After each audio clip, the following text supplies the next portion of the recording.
Hi, my name's Gene and I'm Gadget Bear. It's been a month since I've put my SIM card into the Pixel 7 Pro. I'm using two phones, one is iPhone 14 Pro and the other is Galaxy S22 Ultra, and that one I've tried to replace with the Pixel. How well that went and how Pixel showed itself, let's find out, starting with the design. It seems that a lot of people didn't like the look of the Pixel 7 and the Pro version. Even my friends told me they wouldn't use this phone because of how it looks. I, on the other hand, like it a lot. It reminds me of steampunk, of the retro style. Besides, that camera block is doing a great job in differentiating Pixel smartphones from everything else. While some Android phones are trying to copy an iPhone's placement of lenses to some extent, others are desperately trying to somehow put 6 lenses into the corner of the phone for the sake of design. Meanwhile, Pixel can be identified from across the street even with the case, doesn't try to put all lenses into the corner, makes the phone lay almost flat without wobbling, all while maintaining not only unique but classy design language. Bravo! Of course it's a dust magnet, but which phone is not these days? The thing I didn't like the most in terms of the design is the waterfall display. At this point it's pretty obvious that most of the people don't like that style, that it's an anachronism. They're not as curved as the S22 Ultras, for example, but still, the picture becomes distorted on these edges, you have accidental touches, the quality of the assembly is not the best, and you feel the place where the glass ends and aluminum begins. Frankly, the usual Pixel 7 feels much better in everyday use because it doesn't have those waterfall edges. Oh yeah, Pixel 7 Pro rattles heavily. And that's okay, it's the stabilization mechanism. The size of the Pro is perfect for the average user, big enough to watch YouTube or type with comfort, but not huge. It still feels like a phone, not like an exercise machine for your fingers. Finger can easily reach the left edge and almost the top one. If the case is not huge, phone usage is pretty easy, unlike the S22 Ultra or iPhone 14 Pro Max. Those require two hands almost every time, at least with my small palm. Pixel 7 Pro is not. I can't stress enough how grateful I am that Pixel didn't embrace those flat sides like almost every flagship tries to do now. Nude phone lovers will be perfectly fine using this without a case. Also, you can always get a skin. And if you don't like those things, be prepared to use the most slippery phone I've ever held in my hand. Its oleophobic coating has an oleophobic coating of its own. And should you try to put it on a not perfectly straight surface, it'll fly and you won't like the way it flies. I bought the case after a few days. It looks great, but those few days left some pretty noticeable marks on the screen and even on the back panel. It's not the most scratch-resistant phone for sure. Experience. Here's everything except the Android stuff. First off, Pixel 7 Pro is warm pretty much 24/7. You can scroll through Twitter or take photos, or you can do absolutely nothing. It will still be warm throughout the day. It's killing me, and the worst part is you can do absolutely nothing about it. And if you're doing some heavy tasks, setting up the phone from scratch, or playing games, it'll be straight up hot. What's interesting, despite being warm all the time, Pixel 7 Pro is holding well in terms of battery. I've been getting a whole day of work for a whole month. Approximately 5 to 7 hours of screen time. Only once I've been taking pictures all morning and all day, and the battery died in the evening. It's funny because my S22 Ultra constantly fails to deliver whole day battery life, even with all the CPU and battery optimizers. One thing worth mentioning, some people faced the overheating issue when filming a video. I didn't get that in 16-minute attempt, but still, be ready for overheating. It's an unpleasant thing, for example, when you can't use the camera at all. Our videographer faced it with his Pixel 7 in the summer, and his cellular network wasn't working because of it. Let's hope Pixel 7 lineup won't face the same issues, but considering past generations, I can't be so sure of that. Charging is not the fastest process here, and it's especially noticeable when you're in a rush. Fingerprint scanner is the same one from Pixel 7, but it's got noticeably quicker. It behaves somewhat strangely, though. 9 times out of 10 it's perfect, but when it's that 10th time it will refuse to scan your finger, and it doesn't matter how hard you try. I've tried to add multiple scans of my fingerprint and it didn't help. What's funny is the situation with Face Unlock. It's exactly the same. Of course, since it's using the selfie camera, the darker it gets, the more it will fail.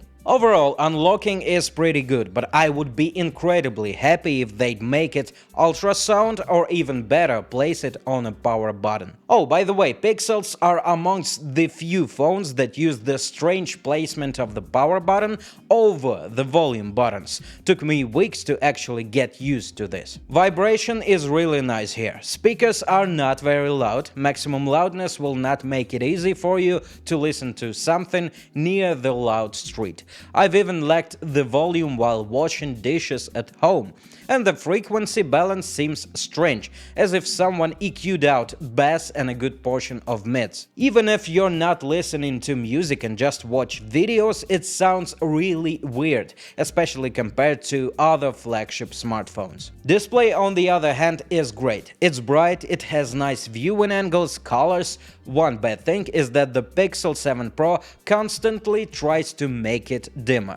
For the last month I needed to turn the brightness back so many times, it became really annoying. I hope Google will make algorithms better. And the last thing in terms of experience, I have a really persistent swipe problem with this phone. A lot of times when I intend to swipe to the next page, it constantly refuses to do so. You need to make a bigger gesture to actually swipe, and it's annoying too.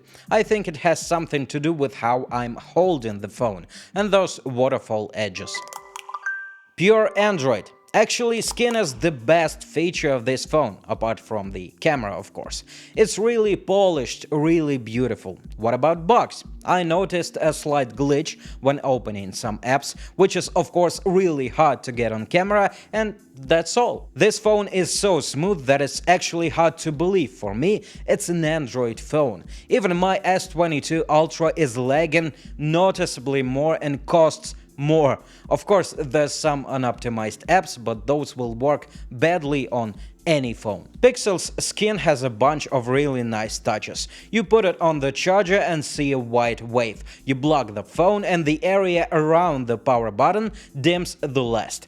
Unblock the phone and icons jump to their places from the center. At a glance widget on the main screen is really useful. It changes dynamically, displaying the info related to your location or time, weather, traffic, etc. More than that, it shows the battery level of connected devices, timer and stopwatch when you turn them on, and it tells you when your flash is turned on, so that you would stop to walk with your flash turned on like an idiot. Double tap on the back can be binded to do many things. I chose the flash because apparently I haven't walked enough with the flash turned on like an idiot. Background music recognition is pretty cool, and there's also a noticeable active apps button, which shows what works in background and might use more battery than needed. You can kill those apps from here. But of course, there's some things that I don't like here. Why is there like half of the screen of unused space? This way of turning Wi-Fi on and off is also strange.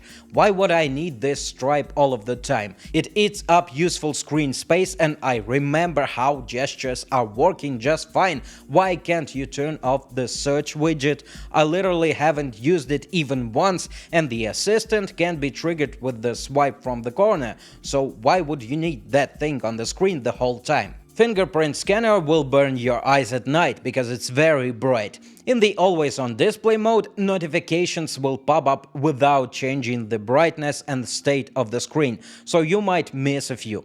YouTube pop-up window will close at every attempt to move it down. Also, Samsung's One UI is more functional in some ways. It has a Nox folder which stores apps and pics so personal that they can't be viewed by any person you hand your phone to. And it has Samsung Pay, which is more secure compared to Google Pay because you actually actually have to trigger a payment. But those things are a pretty low price for overall stability and great work. Cameras. Most of the time Pixel's cameras are doing a really great job. Here's some examples. I had plenty of time to take a lot of photos. Yes, sometimes you can see an over-sharpened image and zoomed photos look really artificial, but you can turn on the RAW mode, and if you don't like a stock camera photo, process a RAW file.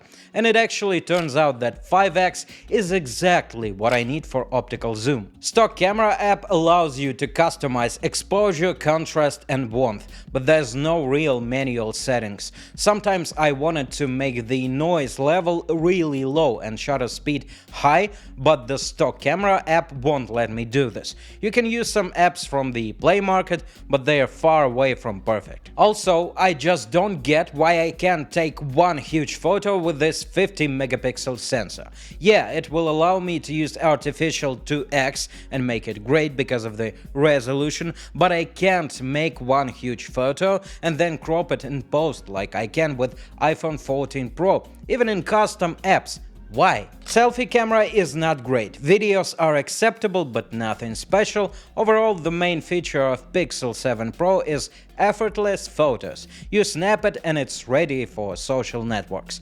These photos almost always require no post-processing, and for most it's the perfect option. If you want more control, use RAW or buy a phone with a manual mode, S22 Ultra for example, I don't know. Pixel Watch. Yeah, I used this with the Pixel 7 Pro. It's the best and closest to the Apple Watch in the world of Android Wear, but it's still not there. There's so many bugs, starting with endless pairing attempts, ending with laggy unlocking and scrolling. Charger's magnets are really weak and the battery is barely able to last a whole day with AOD on. Yeah, the design is great, the crown is really pleasant, but proprietary watch bands are not really a good thing. We'll see how many companies will make bands exclusively for Pixel Watch. I don't think that will be that many. Also, the button is very low, so you almost have to scrape your own skin to get to it. It's strange. It's not the worst watch by all means, but you can clearly see it's still a crude work. Maybe the next generation will be better, and of course, it's not an Apple Watch competitor just yet.